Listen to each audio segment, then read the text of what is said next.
E a partir daí que você definiu os objetivos, né, você vai pensar na organização e estruturação desses times e dos modelos que você vai trabalhar.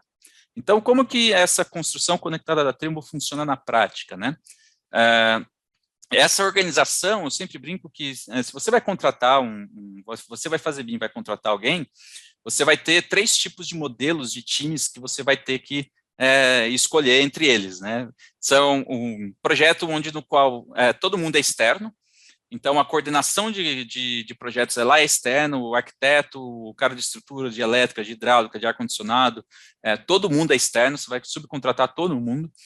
Você está ali como um incorporador, como uma construtora, né, repassando todo esse processo para fora, até chegar na obra com todo mundo harmonizado, né? Então, essa é uma forma de trabalho. Outra forma é um modelo híbrido, no qual você tem o contratante, né, ele assume o papel também de coordenador de projetos, então ele está fazendo a compatibilização e a coordenação de projeto dentro de casa, só que ele está subcontratando todos ou alguns projetos, né? Tem gente que faz arquitetura, coordenação e subcontrata o resto, né? Então, tem esse processo mais híbrido de trabalho. E a outra é um processo mais internalizado, né? O que a gente chama de engenharia e arquitetura integrada, né? Você tem praticamente todas as disciplinas embarcadas e coordenadas dentro de casa, enviando essas informações para a obra, né? Qual que é melhor? Depende muito do seu modelo de trabalho, do seu fluxo de trabalho. Se você é uma empresa aberta, tipo um IPO, que tem ações na bolsa, se você está fechado, então tem algumas coisas operacionais que acabam impactando dentro da decisão. E como que isso impacta a partir do processo de organização e dos times, né? Lembra que a gente definiu os objetivos lá para trás, né? Os objetivos da organização, o PIR, o AIR, o EIR, né, que seria o requisito de projeto, o requisito do ativo, o requisito de troca de informação. Aquele gerente de informação, ele vai coordenar os times e descer a informação, o que o pessoal acaba falando muito, né, que é o BIM Mandate e tal, ele desce essa regra para os times de coordenadores de projeto.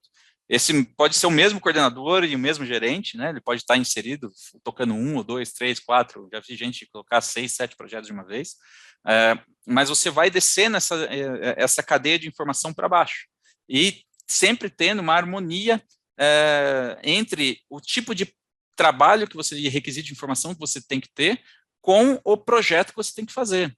Porque não é a mesma coisa, pessoal, fazer um projeto horizontal, um projeto vertical.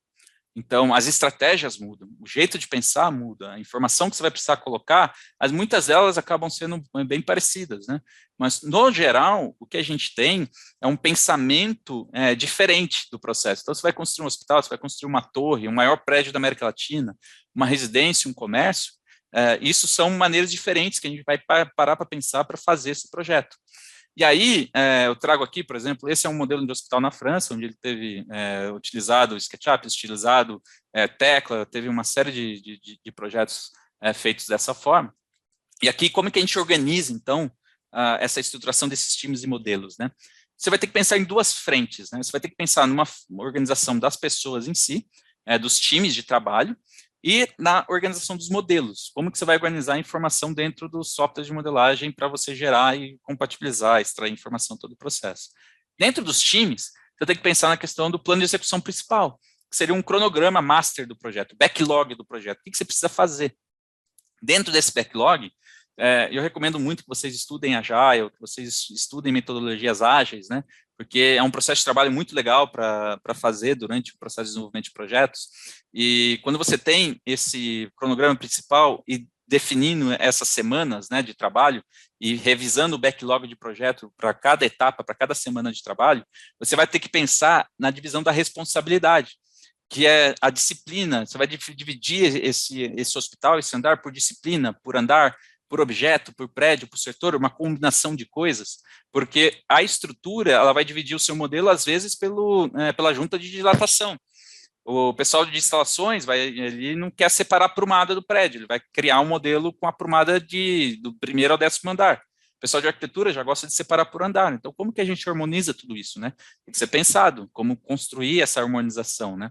Como exportar um IFC de maneira otimizada com essas informações para que cada um tenha a lente que precisa, né? A lente do arquiteto, a lente de estrutura, a lente de instalações. E quando a gente vai para os modelos, você também, a premissa principal do BIM aqui é que você tem uma organização.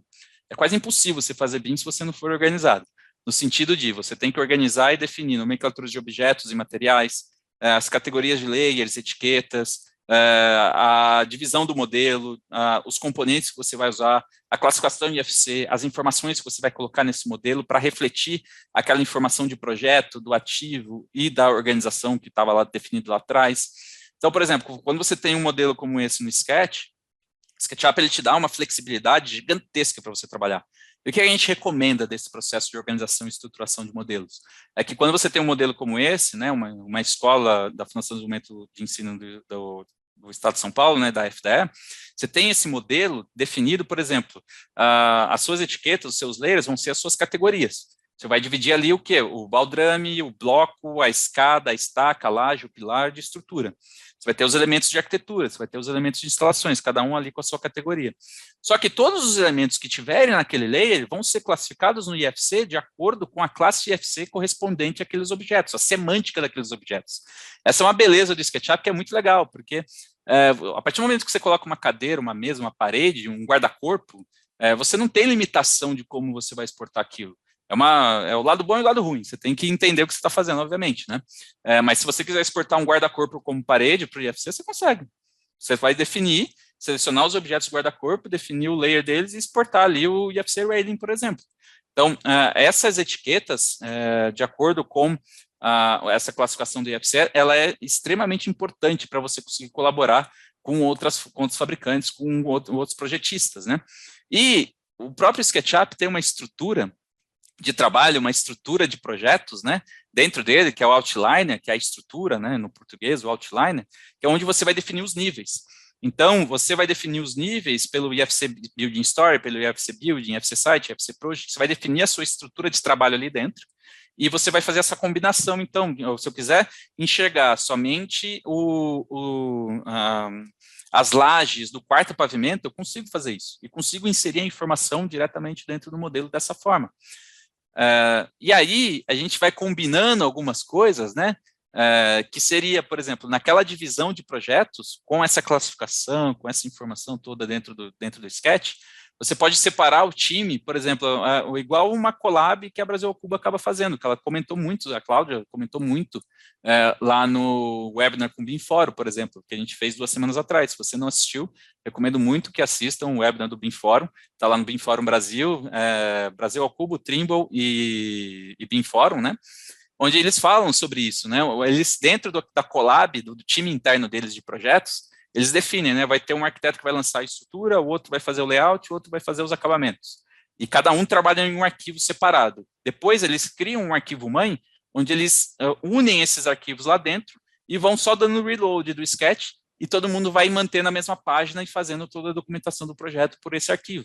Então, é uma forma de trabalho, para quem é mais das antigas, né? É exatamente como trabalhar com o XREF do AutoCAD. É exatamente o mesmo procedimento. E aqui a gente mostra isso, né? Você tem um modelo, onde a gente cria uma amarração de todos os arquivos, a gente modela um piquetinho ali para fazer isso, né? E aí a gente tem um arquivo de urbanismo, de estrutura e de arquitetura. Então, se eu modifico o arquivo de urbanismo e salvo, eu clico naquele arquivo, dou o reload, e o meu arquivo central está atualizado. Então, se eu abrir o arquivo de estrutura e deletar, não gostei dessa estrutura, vou fazer outra coisa da vida, não gostei dela, vou modificar. Eu salvo aquilo, entro no arquivo mãe, dou o reload e pronto. Meu arquivo está compatibilizado, vamos dizer assim, com a última versão do projeto que a gente está trabalhando.